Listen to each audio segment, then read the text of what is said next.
साथियों, खेती बाड़ी और मंडी भाव में आपका हार्दिक स्वागत है। आज हम एक ऐसे खरपतवार के बारे में बात करेंगे जिससे कि अनुमानित भारत के सभी किसान इस खरपतवार से बहुत ही परेशान हैं। उस खरपतवार का नाम है मोथा यानी कि मोतिंगा। देखिए, मोथा एक ऐसी समस्या है जिससे कि हर किसान अपने खेतों में परेशान है। हमारे शरीर के अंदर जैसे कैंसर होता है वैसे ही इसको हम खेत का कैंसर मान सकते हैं, मोता कह सकते हैं या इसको मोतिंगा बोलते हैं बहुत सी जगह। अब हम बात करते हैं कि इसको कंट्रोल करने के लिए हम कौन सा प्रोडक्ट लाए हैं। देखिए, इसको कंट्रोल करने के लिए हम इस प्रोडक्ट को लाए हैं सेम्प्रा। जी हाँ, इसकी पूरी जानकारी हम आपको इस वीडियो के माध्यम से बताएंगे। और अगर आप हमारे चैनल पर नए आए हैं तो कृपया चैनल को सब्सक्राइब जरूर कीजिए। देखिए, अब हम बात करते हैं कि मोता होता कैसे है और खेत में कैसे होता है। देखिए, जो मोथा होता है पतली भी एकदम बिल्कुल पतला, नुकीला और चिकना होता है, जो कि नीचे जो जमीन के नीचे इसकी बहुत सारी गिठाने होती है।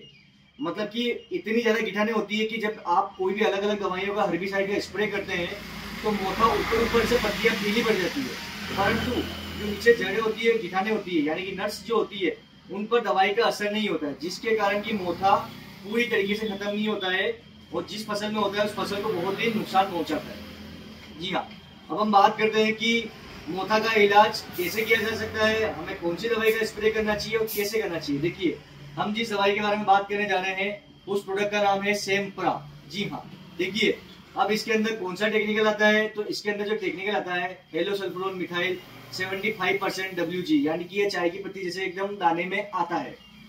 जी हाँ, अब ये कैसे काम करता है, उसका डोज क्या रहेगा। देखिए, इसका जो डोज रहेगा 36 ग्राम प्रति एकड़ के हिसाब से हमें इसका इस्तेमाल करना चाहिए।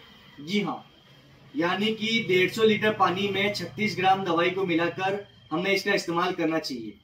सबसे विशेष जानकारी यह है कि हमें इसको किस में इस्तेमाल करना है, तो इसका जो इस्तेमाल होगा गन्ना की खेती और मक्के की फसल, इन दोनों के अंदर ही इसका हमें इस्तेमाल करना है। इसके अलावा हमें किसी अन्य क्रॉप में इसका इस्तेमाल नहीं करना है। देखिए, जब आप इस दवाई का इस्तेमाल करते हैं तो यह क्या करता है कि पत्तियों पर जाता है, पत्तियों पर तो जाता ही है, उसके बाद जैसे ही ये पत्तियों पर जाएगा तो धीरे धीरे यह दवाई जो अंदर जमीन के अंदर जो गिठाने होती है उसके अंदर भी पहुंचती है। यानी कि जब भी आपने इस दवाई का इस्तेमाल किया तो पत्तियों पर ये पहुंचेगा, पत्तियों से पहुंचते पहुंचते गिठानों पर भी, जमीन के अंदर गिठानों पर भी पहुंच जाएगा। जी हाँ, इसके अलावा इसका एक बेनिफिट और होता है कि जैसे कि अगर जहां मोता हुआ पत्ते पे गिर गया वो तो समाप्त हो जाएगा, क्या ये मिट्टी पे पड़ने के बाद तब भी असर दिखाता है। जी हाँ, बिल्कुल। जब आप इसको मिट्टी पर स्प्रे करते हैं, यानी कि जैसे कि आपने जहां मिट्टी है वहां पे इस दवाई का इस्तेमाल हुआ है और मिट्टी के नीचे भी अगर मोथा की गिठाने हैं या उसके बीज पड़े हुए हैं, जैसे ही वो जर्मिनेशन होगा तो ये दवाई उसको खत्म कर देगी। इस दवाई का रिजल्ट बहुत ही लंबा रहता है। देखिए, सबसे इसमें विशेष बात यह है, जब आप इस दवाई का इस्तेमाल करते हैं तो इस दवाई का रिजल्ट हमें 7 दिन के बाद हल्की हल्की पत्तियों में पीलापन शुरू हो जाता है। उसके बाद 7 से 10 दिन के बाद ये धीरे धीरे पत्तियों के सहारे धीरे धीरे पत्तियों से होते हुए ये अंदर गिठानों के अंदर चला जाता है और 2 से 4 हफ्ते के पश्चात जमीन के अंदर जो मोथा की गिठाने होती है उनको भी समाप्त कर देता है। जी हाँ, आपको इसमें धैर्य बना के रखना है। यह एक ऐसा खरपतवार नाशक है कि यह तुरंत असर नहीं दिखाता। आज आप स्प्रे करेंगे तो 7 दिन के बाद धीरे धीरे ये अपना असर दिखाएगा और 1 महीने के अंदर अंदर जमीन के अंदर की जो गिठाने होती है उसको भी खत्म कर देगी।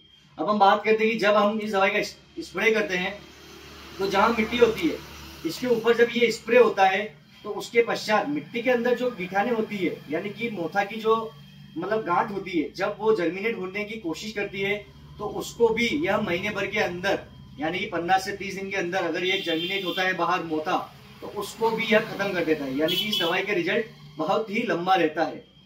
इस दवाई का इस्तेमाल करते समय हमें किन चीजों का ध्यान रखना चाहिए। देखिए, इस दवाई का जब भी आप इस्तेमाल करें तो इसको 36 ग्राम प्रति एकड़ के हिसाब से हमें इसका इस्तेमाल करना चाहिए और हमें जो पानी लेना है उसको बिल्कुल साफ पानी लेना है और इस दवाई के साथ में किसी अन्य दवाई का मिश्रण नहीं करना है। और विशेषकर आपको इस दवाई को गन्ने एवं मक्के की फसल में ही इस्तेमाल करना है। जब आपका मोथा मतलब कि जमीन से निकल जाए उस समय हमें खेत में अच्छी नमी देखकर हमें इस दवाई का इस्तेमाल करना है। क्या आपने भी कभी इस मोथे की दवाई का इस्तेमाल किया है? अगर आपने इस्तेमाल किया है तो आपको इसका रिजल्ट कैसा लगा है, आप कृपया हमें कमेंट बॉक्स में जरूर बताइए और आप कौन से राज्य से हैं, कृपया आप हमें वह भी बता सकते हैं। आपको इसका रिजल्ट कैसे लगा और कितने समय में आपको इसका रिजल्ट दिखा और कितने दिनों तक इसका कंट्रोल रहा, आप हमें कमेंट बॉक्स में जरूर बताइए। जय हिंद, जय भारत।